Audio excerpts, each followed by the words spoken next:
할렐루야. 열왕기하 8장 16절에서 24절까지 말씀을 함께 봤습니다. 오늘 말씀의 제목을 이렇게 정했습니다. 항상 등불을 줄이라 라고 정했습니다. 오늘 읽은 본문 8장 16절부터 24절까지 읽었는데 그 뒤에 8장 마지막 절까지 남유다, 남쪽 이스라엘, 유다의 두 왕에 대한 아버지와 그 아들의 이 대에 걸치는 왕의 이야기가 아주 짤막하게 기록되고 있습니다. 엘리사의 이적과 기적들을 기록하다 말고 갑자기 이 남유다의 두 왕의 이야기를 뭔가 특별할 거 없을 것 같은 정말 짤막한 이 사건을 왜 기록해 놓고 있을까? 하나님은 이 두 사건을 통해서 우리에게 분명하게 말씀하시고 있는 뜻이 있습니다. 오늘 본문의 말씀을 통해서 하나님의 신실하신 은혜와 그리고 구원의 은혜를 온전히 깨닫는 우리 모든 성도님들이 되시길 주님의 이름으로 축원합니다. 오늘 본문에 기록되는 남유다의 왕은 두 명이 나옵니다. 여호사밧의 아들 여호람과 그리고 여호람의 아들 아하시야, 두 사람이 이어서 이 왕에 대한 이 두 남유다 왕에 대한 이야기가 기록이 됩니다. 여호람은 아버지 여호사밧이 살아있을 때 왕이 되어서 아버지와 함께 통치하는 기간이 좀 있었고 그리고 이제 혼자 통치하게 되는 일들을 보게 됩니다. 그런데 오늘 본문 18절에 보면 여호람에 대해서 어떻게 평가를 하냐면 그가 여호와 보시기에 악을 행하였으나 라고 기록합니다. 남유다 왕인데 하나님 보시기에 악을 행한 왕이 됩니다. 근데 도대체 이 왕 여호람이 무슨 악을 행했을까? 그 앞에 18절 초반에 어떻게 기록되어 있냐면 그가 이스라엘 왕들의 길을 가서 아합의 집과 같이 하였으니 아합이 행한 일을 이 여호람도 똑같이 따라 했다라고 기록합니다. 그리고 이는 아합의 딸이 그의 아내가 되었음이라 라고 기록합니다. 아합 왕은 어떤 왕이냐면 북이스라엘의 왕이고요.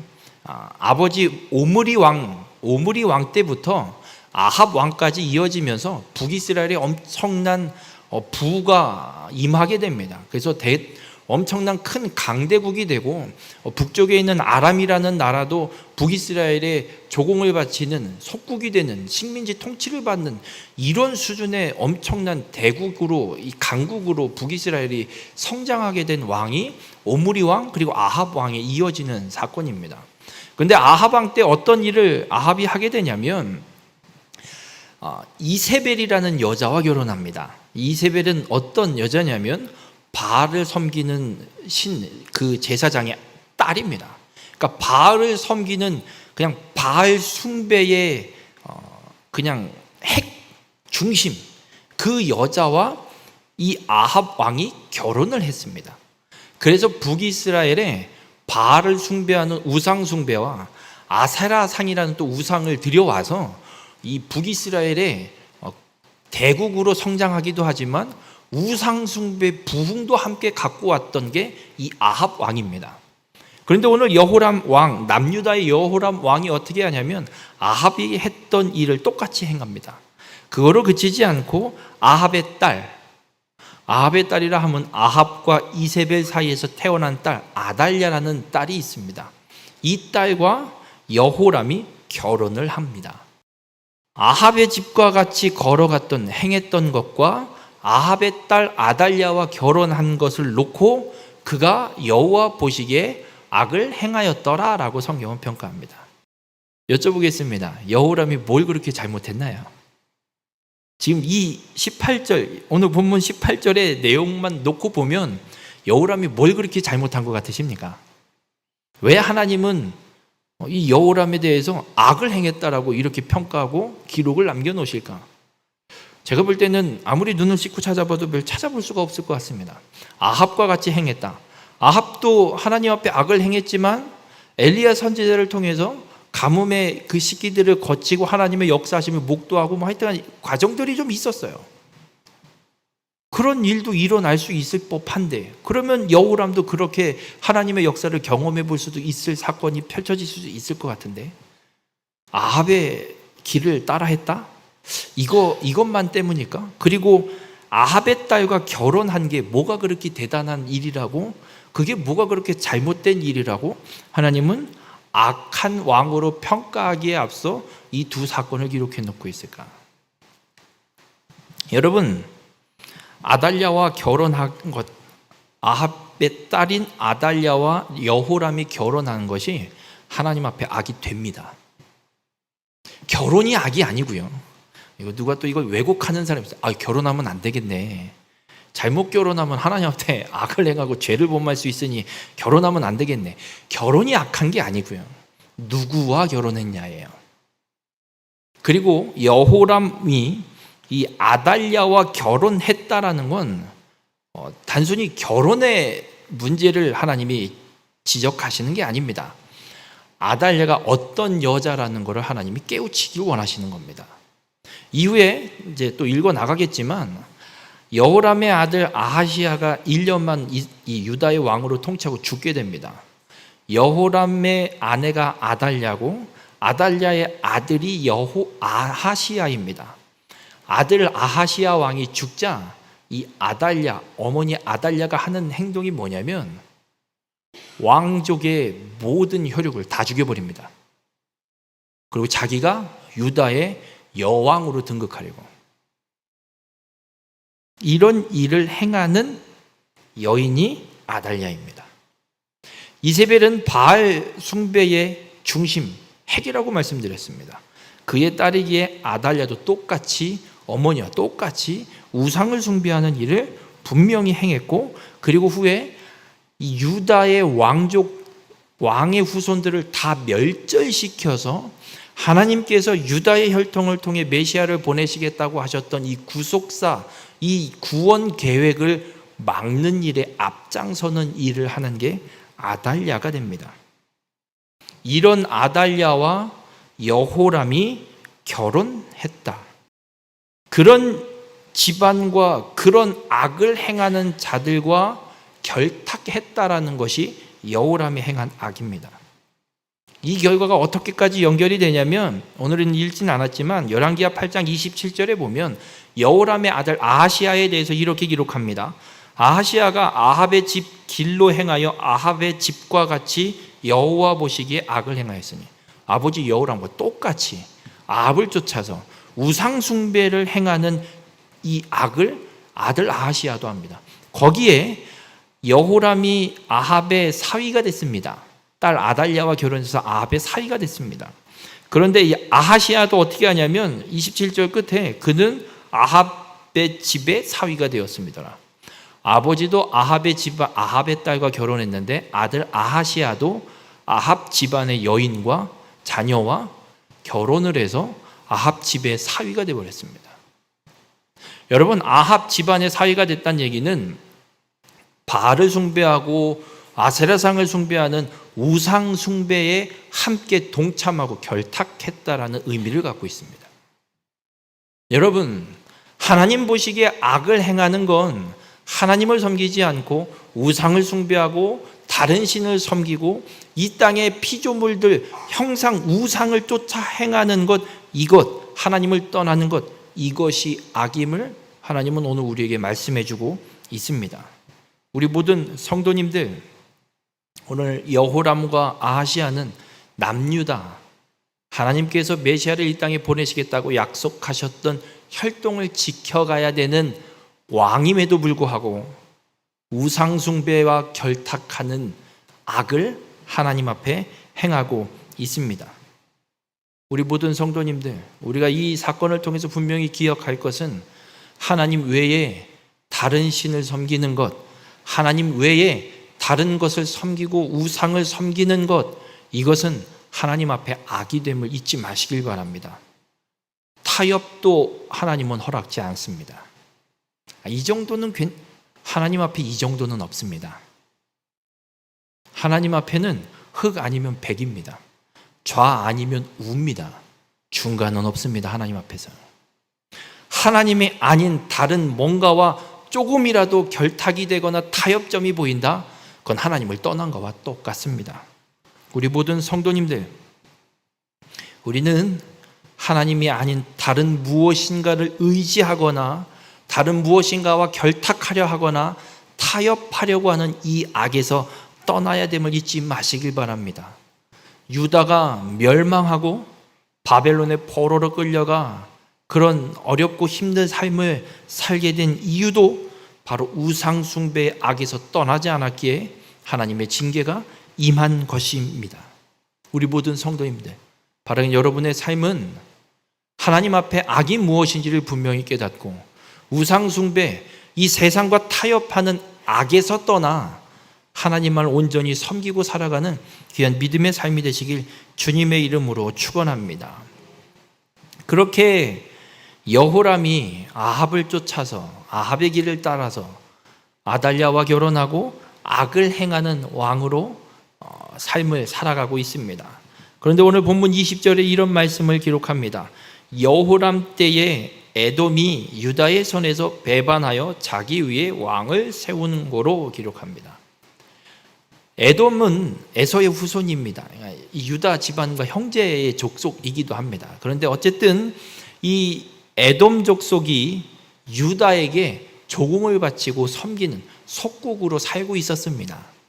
그런데 여호람이 왕이 되었을 때 악을 행하는 여호와 보시기에 악을 행하는 여호람이 왕이 되었을 때에 에돔이 유다를 배반하고 따로 왕을 세웁니다.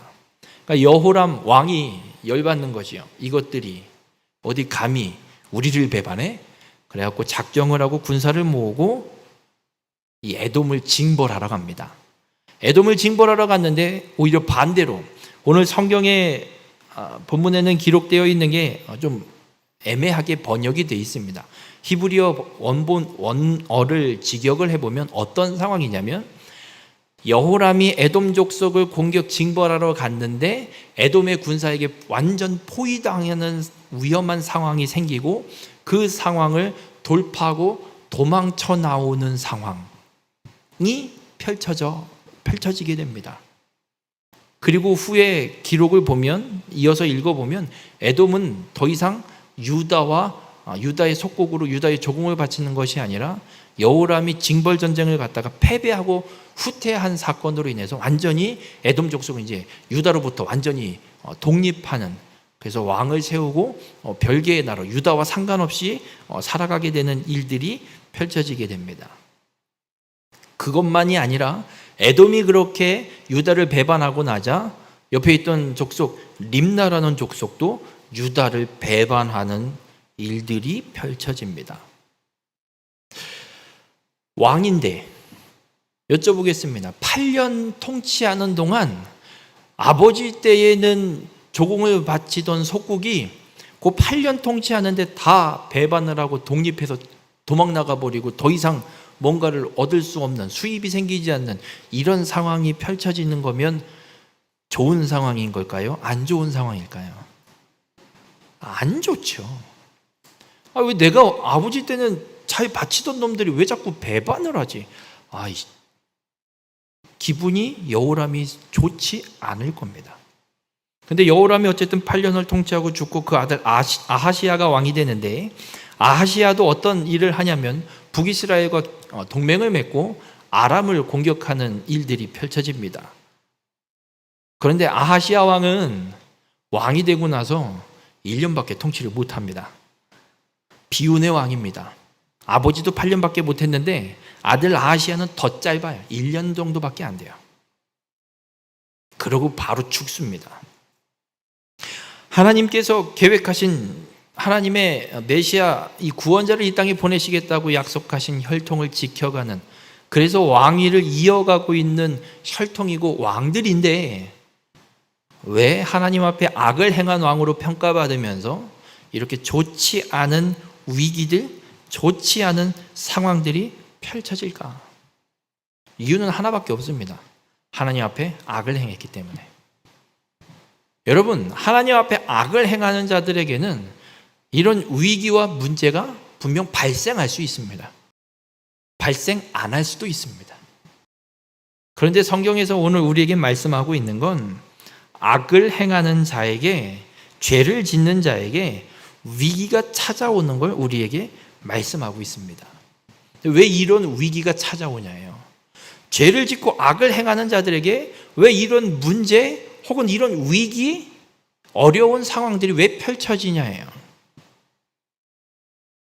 이유를 하나 찾아보려면 인간이 가장 처음 죄를 지었을 때 그때 어떤 일이 있었는지를 좀 살펴보겠습니다. 창세기 3장에 보면 에덴 동산에서 하나님과 함께 잘 에덴을 경작하고 지키던 아담과 하와가 하나님의 말씀을 거역하는 죄를 범합니다. 먹으면 죽으리라 했던 그 나무 열매를 따 먹는 죄를 범합니다. 그때 하나님께서 아담과 하와 그리고 그 하와를 유혹해서 따먹게 만든 뱀까지 불러놓고 그들에게 저주와 심판의 말씀을 선포하십니다. 그때 하신 말씀 중에 창세기 3장 17절과 18절에 아담에게 하나님이 이런 말씀을 합니다. 내가 내 아내의 말을 듣고 내가 내게 먹지 말라 한 나무의 열매를 먹었은즉 땅은 너로 말미암아 저주를 받고 너는 내 평생에 수고하여야 그 소산을 먹으리라. 땅이 내게 가시덤불과 엉겅퀴를 낼 것이라. 하나님의 말씀을 거역한 죄를 지었는데 그 너의 죄로 인해서 하나님께서 아주 좋은 생명나무 먹을 만한 모든 실과들을 내는 땅에 저주가 임하게 됨을 선포하십니다. 여러분, 그리고 이 땅에서 먹고 살기 위해서 아담에게 주어지는 심판이 저주가 땅의 소산을 먹으려면 평생토록 수고해야 농사를 지어 먹어야 된다는 얘기예요. 죄를 짓기 전까지 농사라는 건 짓지 않았습니다. 그냥 에덴 동산의 천지에 널려져 있는 실과들을 다 따먹을 수 있었습니다. 그냥 먹으면 되는 거였습니다. 그런데 죄로 인해서 수고해야 하고 수고하지 않으면 먹을 수 없는, 그리고 땅이 내게 가시덤불과 엉겅퀴를 낼 것이라. 이렇게 가문데 풀은 안 죽어요. 희한하죠? 왜 그런 줄 아세요? 풀이 세서? 아니요. 하나님 말씀 때문이에요. 인간의 죄로 인해서 하나님이 저주하신 말씀이 땅이 내게 가시덤불과 엉겅퀴를 낼 것이래요. 이렇게 가문데도 풀이 죽지 않고 저렇게 뻣뻣하게 살아있는 건 인간의 죄로 인한 저주입니다. 하나님의 말씀입니다. 여러분, 우리가 하나님 앞에 악을 행할 때, 하나님 앞에 죄를 지을 때 위기가 찾아온다고요. 이유는 여기에 있습니다. 우리의 죄 때문에, 내가 행한 악 때문에. 하나님의 말씀을 선포하시고 있는 것처럼 이 땅은 우리에게 선한 것, 좋은 것 내지 않습니다. 가시덤불과 엉겅퀴밖에 내지 않습니다. 우리가 먹으려면요, 땅을 일구고 심고 수고하지 않으면 먹을 수가 없습니다. 우리 모든 성도님들, 우리의 삶에 만약 갑작스런 위기가 찾아오고 있다면, 어려운 상황이 찾아오고 있다면 먼저 점검해 볼 건 내가 하나님 앞에 악을 행한 것이 있는가? 내가 하나님 앞에 하나님의 뜻을 거역하고 듣지 않고 하나님의 말씀을 듣지 않고 내 욕심과 내 생각대로 행한 일이 있었던가? 점검해 보시길 바랍니다. 오늘 여호람과 아하시아에게 위기가 찾아오는 것, 바로 하나님의 말씀을 거역하는 죄를 지었기 때문에 그 결과로 이런 일들이 펼쳐지고 있습니다. 여러분, 유다가 지금 이 열왕기서를 읽고 있는 건 바벨론의 포로로 끌려가서 살고 있는 유다의 남은 자들이에요.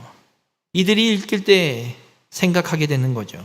우리 민족이 이렇게 된 것, 선지자를 통해서 하나님 끊임없이 우상 숭배에서 떠나 돌이키라 말씀하셨는데 그 말씀을 끝까지 듣지 않고 우상 숭배를 행했던 결과가 나라가 멸망하고 성전도 무너지고 우리는 지금 바벨론의 포로로 끌려와 있는 것. 여러분, 그렇습니다. 죄는 우리에게 가시덤불과 엉겅퀴만 갖고 옵니다. 우리 모든 성도님들, 우리가 만약 평탄한 길을 가길 원한다면 하나님의 거룩한 뜻을 이루는 삶을 살아가야 됩니다. 내 욕심대로 살아가는 것이 아니라, 악을 행하는 것이 아니라 하나님의 말씀과 하나님의 뜻대로 걸어가야 합니다.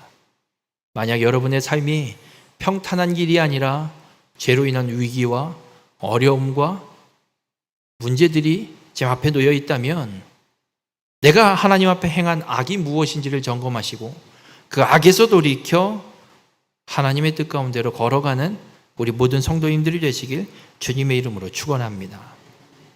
그러면 그렇게 악을 행한 이 여호람과 아하시야, 이 남유다 왕들을 이렇게 죽게 만드시고 그리고 아달랴로 왕의 후손들을 다 멸절시키는 사건을 이루어 가신다 그러면 하나님께서 그럼 이제 유다를 버리시는 걸까?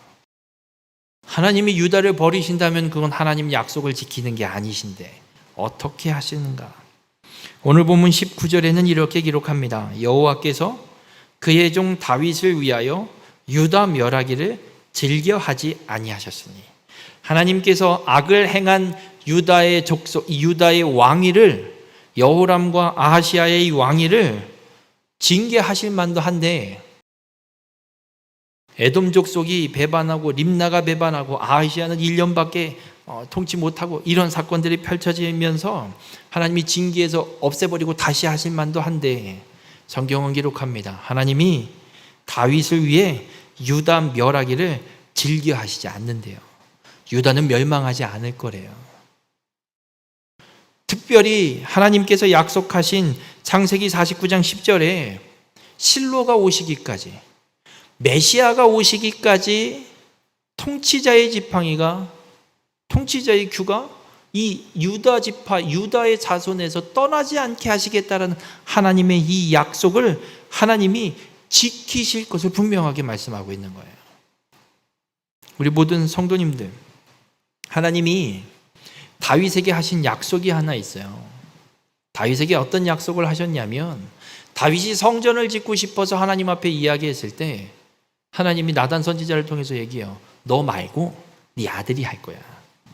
그러면서 하신 약속이 무엇이냐면 사무엘하 7장 13절에 그는 내 이름을 위하여 집을 건축할 것이요 나는 그의 나라 왕위를 영원히 형구하게 하리라.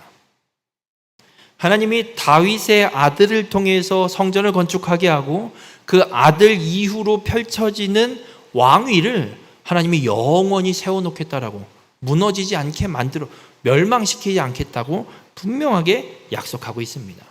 창세기 49장의 유다 지파, 유다를 통해 유다에게 주신 약속과 다윗에게 주신 이 약속 때문에 하나님은 지금 악을 행하는 유다의 왕과 그의 백성들을 멸하기를 즐겨하지 않고 참으신다라고 말씀하고 있어요.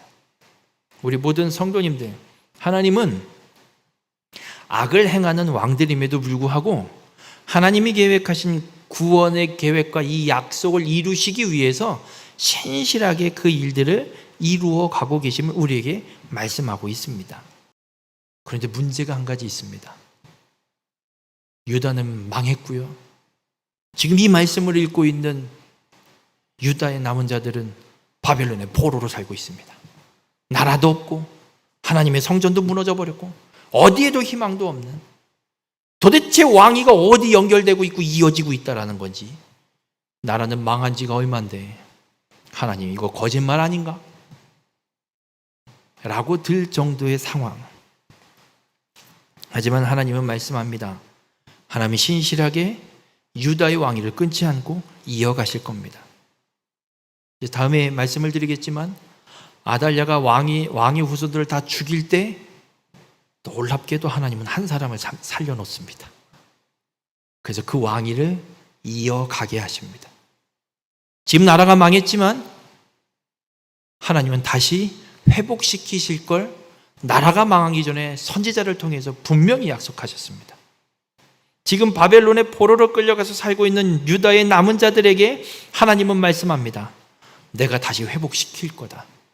메시아를 이 땅에 보낼 때까지 보내기 위해서, 그 약속을 지키기 위해서 내가 분명히 너희를 회복시키실 것을 하나님은 말씀하고 있습니다. 그리고 하나님이 다윗의 아들의 왕위가 영원히 멸하지 않게 이어가게 견고하게 하시겠다는 이 약속은 단순히 인간의 왕위를 말씀하시는 것이 아닙니다. 그 후손을 통해 오실 메시아 예수 그리스도를 통해 이루어지는 이 하나님의 나라, 완성될 그 하나님 나라의 영원한 왕으로 예수 그리스도를 하나님이 세우실 것을 말씀하고 있는 겁니다. 그래서 하나님의 이 약속이 성취되는 건 그리스도가 그 유다의 후손, 다윗의 후손으로 이 땅에 오시는 것으로 하나님의 약속은 분명하게 성취되는 겁니다. 오늘 하나님은 당신이 맺으신 언약을 온전히 이루기 위해서 유다 백성들, 남은 유다의 백성들에게 말씀하고 있는 거예요. 그러면 이 유다의 백성들에게 한 가지 의문점이 생깁니다. 그럼 지금 왜 나라를 망해서 이렇게 우리를 바벨론에 포로로 보내버렸냐라는 거예요. 그냥 한 대 혼내시면 얘기 듣고 잘 해볼 수도 있을 것 같은데 왜 나라를 다 망하게 만드시고 성전도 무너뜨려 버리시고 왜 우리를 여기까지 이렇게 먼 이역만리 타고까지 보내서 이렇게 고생을 시키시냐라는 거예요. 하나님이 하시는 말씀이 다윗에게 하시는 말씀이 사무엘하 7장 14절에 이런 말씀을 하십니다. 나는 그에게 아버지가 되고 그는 내게 아들이 되리니 그가 만일 죄를 범하면 내가 사람의 매와 인생의 채찍으로 징계하려니와. 하나님이 다윗에게 솔로몬 아들을 통해서 성전을 건축하고 그 아들의 왕위를 내가 멸하지 않고 견고하게 세우겠다라는 이 약속의 말씀을 하시면서 이어서 하시는 말씀이 만약 그가 악을 행하거나 잘못을 범하면 내가 사람의 매와 인생의 채찍으로 징계할 거다. 왜냐하면 내가 그 아들의 아버지가 되어줄 것이기 때문에. 여쭤보겠습니다. 여러분 자녀가 잘못하는데 범죄하고 있는데 법을 어기고 범죄자가 되는 길을 가고 있는데 그냥 내버려 두실 부모가 있습니까? 그게 부모입니까? 부모라면 두드려 패서라도 이건 죄가 되는 거니까 하지 말아라고 분명하게 이야기하는 게 참된 부모일 겁니다. 하나님은 그 말씀을 하고 있는 거예요. 너의 자손들이 내 말을 듣지 않고 죄를 범하면 내가 아버지된 내가 사람의 매와 인생의 채찍으로 징계하겠다. 이스라엘 백성들, 유다 백성들이 하나님의 말씀을 듣지 않아요. 죄를 범해요. 하나님을 섬기지 않는 악을 행하는, 우상을 숭배하는 악, 이 죄를 범하니까 하나님께서 사람의 매와 인생의 채찍을 들어 유다를 징계하고 있는 겁니다. 그래서 나라도 멸망시키고 성전도 무너뜨리시고 바벨론의 포로로 보내버리셔서 징계하시는 거예요. 이것이 악이기 때문에 우상 숭배의 이 죄를 깨끗이 다 어떻게든 다 씻어내기 위해, 버리게 하기 위해 하나님이 사람의 매와 인생의 채찍을 들어 바벨론을 들어 때리시고 바벨론의 포로로 보내셔서 인생의 채찍으로 징계하고 계신 것을 하나님이 말씀하고 있는 겁니다. 하나님은 단 한순간도 말씀을 어기신 적이 없습니다. 하나님은 단 한순간도 약속을 잊으신 적이 없습니다. 신실하게 하나님이 말씀하신 대로 그 일을 이루어 가시는 분입니다. 이게 공의의 하나님이십니다. 그렇다면 우리가 할 수 있는 건 뭘까? 만약 하나님 앞에 악을 행해서 징계로 인한 위기와 어려움과 문제가 우리 앞에 펼쳐지게 된다면 우리가 할 수 있는 게 무엇일까? 바벨론의 포로로 끌려가 있는 유다의 남은 자들의 이 역사를 통해서 하나님 우리에게 말씀해요. 징계를 통과하는 길은 방법이 없어요. 인내하는 겁니다. 제가 어렸을 때 잘못하면 부모님한테 혼나요. 부직갱이를 두드려 맞고 뭐 엄청 맞아요. 그러면 어떻게 하는 줄 아세요? 대문을 박차고 뛰쳐나가요. 그리고 대문 옆에 처녀 끝에 죽치고 앉아있어요. 언제까지 앉아있냐고요? 저녁 먹으라고 엄마가 부를 때까지. 잘못하면 혼나는 게 맞습니다. 징계받는 게 맞습니다. 그 징계를 통과하는 방법은 다른 게 아니에요. 하나님께서 약속을 분명히 이루실 걸 믿고 인내하고 기다리는 거예요. 바벨론의 포로로 끌려간 유다의 남은 자들도요, 70년 회복 하나님의 약속이 있었어요. 이들이 할 건 애굽으로 가거나 다른 데로 가는 게 아니에요. 하나님이 말씀하신 대로 바벨론에 그냥 포로로 끌려가서 포로로 살면서 하나님이 회복하실 그때를 기다리는 거예요. 이것이 우리가 이 위기를 돌파할 수 있는 길입니다. 우리 모든 성도님들, 하나님은 공의의 하나님이십니다. 절대로 하나님은 약속을 파기하거나 버리시거나 바꾸시는 분이 아닙니다. 하나님이 약속하신 그대로, 하나님이 말씀하신 그대로 신실하게 그 일들을 다 이루어내시는 분입니다. 이 약속을, 이 하나님을 믿고 여러분의 삶에 혹여라도 악과 죄로 인한 위기와 어려움과 징계의 상황이 펼쳐진다면 믿음으로 끝까지 인내하는 자가 되시길 바랍니다.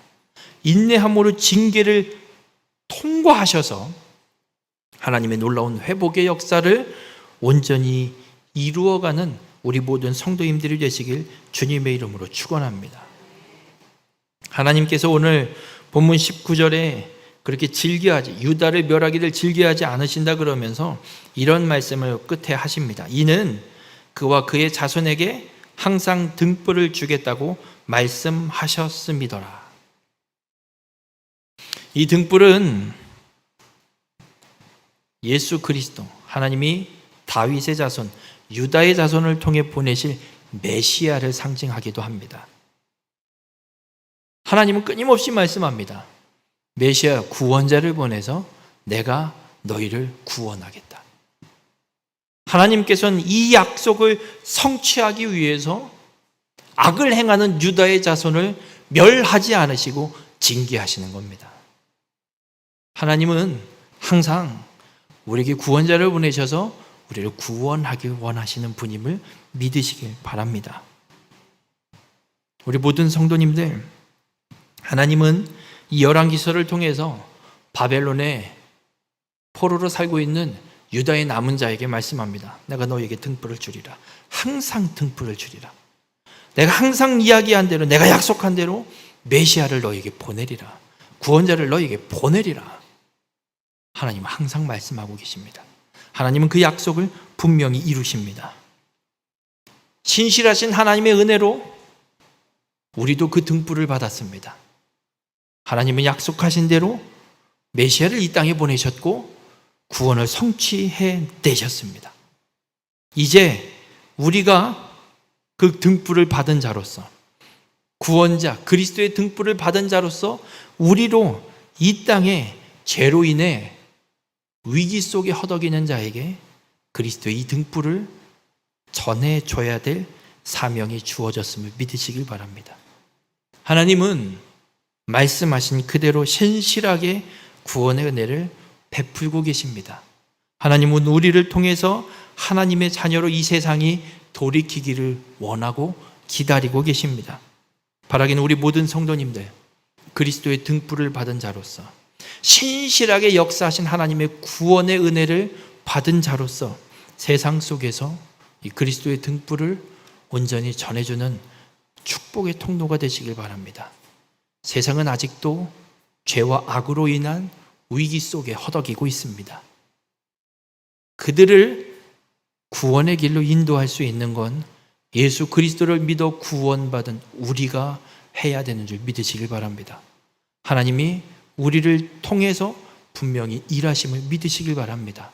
바라긴 우리 모든 성도님들의 삶이 그렇게 이 땅 가운데 신실하게 이루어 가시는 하나님의 약속, 하나님의 역사 가운데 그 일을 이루는 가운데 온전히 쓰임받는 우리 모든 성도님들이 되시길 주님의 이름으로 축원합니다. 기도하시겠습니다. 사랑의 주님, 오늘도 주님의 말씀을 통해 깨닫게 하시니 감사를 드립니다. 하나님께서 계획하신 구원의 계획은 하나님이 신실하게 이루어 가심을 믿습니다. 그런데 인간인 우리가 연약해서 하나님의 약속은 저버리고 악을 행하고 죄를 짓는 안타까운 인생을 살아가고 있다면 하나님 이 시간 말씀을 통해 깨닫게 하셔서 이제는 그 악에서 돌이켜 하나님의 거룩한 뜻을 온전히 이루는 믿음의 삶이 되게 인도하여 주시옵소서. 하나님, 우리의 삶에 악으로 죄로 인한 위기와 문제가 있다면 이것은 하나님의 약속을 성취하기 위해 신실하게 하나님의 구원의 계획을 이루기 위해 우리를 돌이키게 하는 징계임을 깨닫게 인도하여 주시고 믿음으로 신실하신 하나님의 역사를 온전히 이루어가는 삶으로 돌이키는 삶이 되게 인도하여 주시옵소서. 인내하여서 징계를 통과하고 하나님의 놀라운 회복을 경험하고 이 땅 가운데 하나님의 구원의 약속을 온전히 이루어가는 축복의 통로로 쓰임받는 우리 모두가 될 수 있도록 주님 함께하여 주시옵소서. 이 모든 말씀 예수님의 이름으로 기도드렸습니다. 아멘.